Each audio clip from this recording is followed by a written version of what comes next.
Madame la présidente, madame la ministre, mes chers collègues, tout d'abord, je voudrais aussi remercier le groupe CRCE d'avoir proposé ce débat. La protection des femmes, leur émancipation et la lutte contre le sexisme sont des exigences pour notre société. Les violences faites aux femmes sont l'une des atteintes aux droits les plus courantes dans le monde. Dans 8 cas sur 10, elles sont commises par une personne vivant sous le même toit. Au cours du seul mois de janvier 2022, malheureusement, 8 femmes et une enfant de 2 ans sont décédées sous les coups de leur conjoint père. En 2019, année de lancement du Grenelle contre les violences conjugales, 146 femmes ont perdu la vie dans ces tristes circonstances, 113 en 2021. Ces féminicides ne sont que la partie émergée de l'iceberg. Nombreuses sont encore les femmes qui subissent les violences psychologiques en silence. Il existe un décalage entre les dispositifs mis en place et le nombre de femmes victimes qui ne veulent pas parler. Tout agresseur devrait être convoqué au moins pour un rappel à la loi. La parole des femmes, encore aujourd'hui, est insuffisamment prise en compte, malgré les récents progrès. Nous devons former les professionnels de santé pour favoriser l'écoute des victimes et la détection de situations de violence conjugale. Il faut leur permettre de retrouver leur dignité, de se défaire de leur peur et de leur sentiment de honte, démonter le mécanisme d'emprise des agresseurs et permettre de porter plainte. Les dispositifs proposés par la justice, comme les téléphones grave danger et les bracelets anti-rapprochement, apportent des réponses concrètes. Actuellement, 479 hommes en sont équipés, vous avez dit davantage, madame la ministre, et 200 victimes disposent d'un téléphone grave danger. Depuis ce mardi, les victimes sont obligatoirement avisées de la sortie de prison de leur conjoint ou ex-conjoint violent. Ces mesures vont dans le bon sens. Nous devons éviter toute rupture dans la surveillance des agresseurs et agir à tous les niveaux, renforcer la prévention, la détection et les sanctions. Malgré les dispositifs déployés, les violences faites aux femmes ont augmenté de 25% par rapport à 2019. Cette recrudescence s'explique par une hausse très significative des agressions lors du premier confinement et par une libération concomitante de la parole. En plus du numéro d'urgence, le 3919, les victimes ont désormais la possibilité d'alerter les forces de l'ordre dans les pharmacies.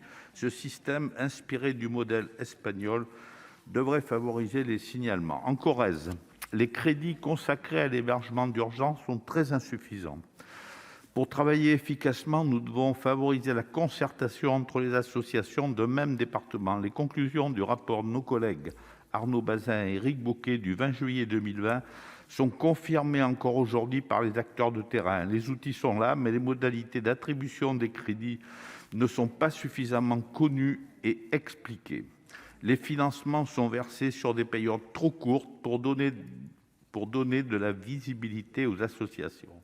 Ces dernières sont réduites à travailler avec des bouts de ficelle, à naviguer à vue, en s'appuyant sur le dévouement et le travail extraordinaire fourni par leurs salariés et leurs bénévoles. L'association Le Roc en Corrèze a dû licencier 3 personnes et ne peut plus prendre en charge que 3 hébergements sécurisés 24 heures sur 24. La prise en charge médicale ne doit pas prendre le pas sur l'accompagnement social. Ces 2 composantes sont essentielles pour aider les victimes. Collectivement, nous devons renforcer la prise en charge des victimes qui sont en situation de précarité sociale, économique et psychologique. Il est essentiel d'augmenter le nombre d'hébergements d'urgence sécurisés, sans oublier bien sûr les solutions d'hébergement pérennes. Nous devons aussi également prendre en charge les auteurs de violences afin d'éviter les récidives.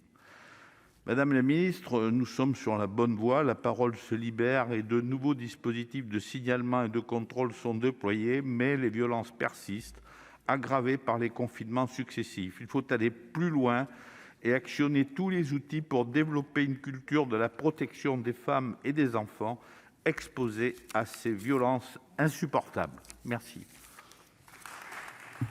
Merci, chers collègues. Madame la ministre, pour réponse, s'il vous plaît. J'ai 2 minutes, hein, c'est ça? Merci madame la présidente.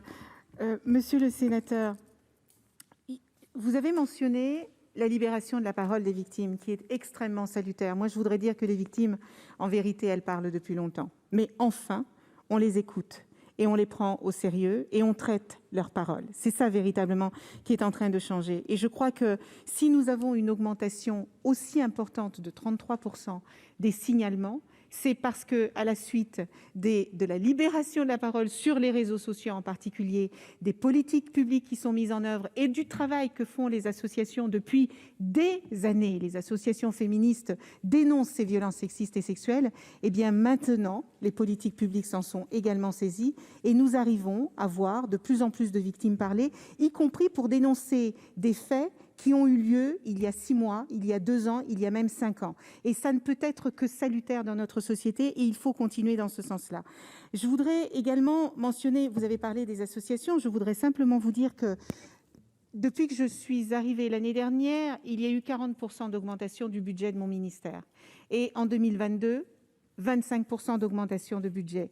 Je veux que vous sachiez que la très grande majorité des augmentations de mon ministère, des augmentations de budget de mon ministère, vont directement vers les associations pour leur permettre de faire leur travail.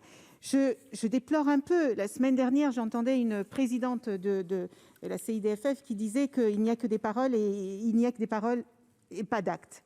Nous avons augmenté le budget de la FNCIDFF de 38%, monsieur le sénateur. 38%, ce ne sont que des paroles.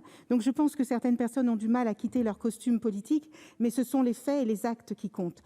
Et pour terminer, peut-être juste sur la Corrèze, pour vous dire que j'ai organisé 8 comités locaux d'aide aux victimes, et je peux vous dire que le maillage territorial aujourd'hui fonctionne et nous y veillons. Merci, monsieur le sénateur. Merci, chers collègues. Madame la ministre, je ne doute pas de votre bonne volonté et de votre efficacité. Je vous ai cité un cas en Corrèze. L'association Le Roc est obligée de licencier 3 personnes parce qu'elle gardait seulement 3 places. Il y en avait 6. Et je pense que sécuriser, si vous voulez, les hébergements, c'est très important. Les hébergements d'urgence et aussi les hébergements pérennes, mais sécuriser les hébergements d'urgence. Voilà, je vous ai signalé. Merci d'en prendre en compte.